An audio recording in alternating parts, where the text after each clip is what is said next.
& Conquer 4 probably isn't what you expected.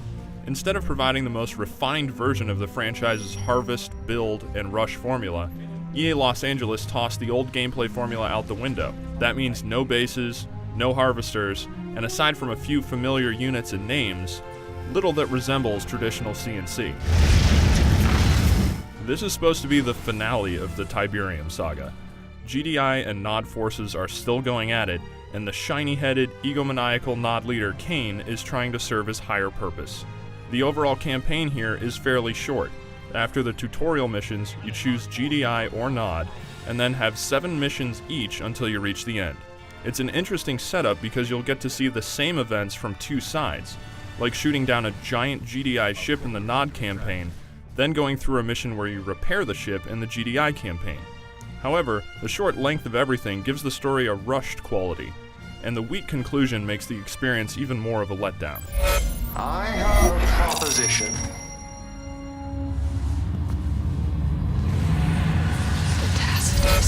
While the story fails to impress, it's hard to be disappointed with the visuals and audio in Command & Conquer 4.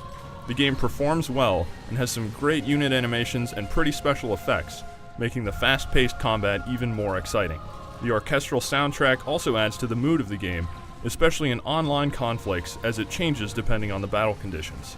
The live-action cutscenes are still very much in place here, and though Kane returns, you won't see any Michael Ironside-level cameos. The mood in the cutscenes is grim and serious, though you do get the expected hammy acting and moments of unintentional laughter, which fans are probably accustomed to at this point. You have questions? Commander, hey, how's my implant? An extensive unlock system has also been built into the game, which awards you with new units for the Nod and GDI forces as you move through.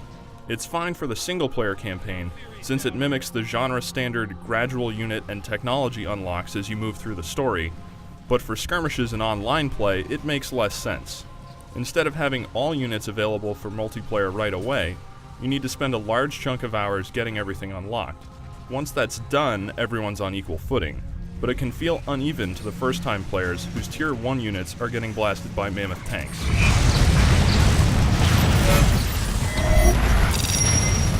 Enemy crawler detected.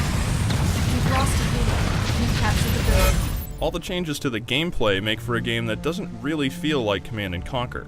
Base building has been replaced with crawlers, which are mobile, all-in-one units that can move around the battlefield and are the only production and upgrade structure. Population caps are low, and getting units onto the field is quick, meaning it's not too long until you've got a full army ready for a fight. And even if your units and crawler are destroyed, it's not the end, since you can just respawn moments later. After picking from offense, defense, and support crawler types, each of which come with unique build options, it's right back into the field you go. This means the action never stops, and in 5 vs 5 team games it can be a lot of fun. By yourself, choosing a class in combination with the low unit cap can feel limiting, but in a team setting where others can make up for your weaknesses, you're better able to focus on the explosive, non-stop action. The emphasis on team play means playing by yourself isn't particularly interesting though, especially when it comes to the single-player campaign. The game also requires you to be connected online at all times if you want to make any progress, which may be a deal breaker for some players out there.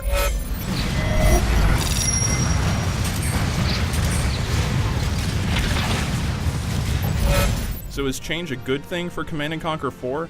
It seems like odd timing to use the supposed finale of a storyline as the test bed for a new style of gameplay, but credit is deserved for EA LA trying to do something different.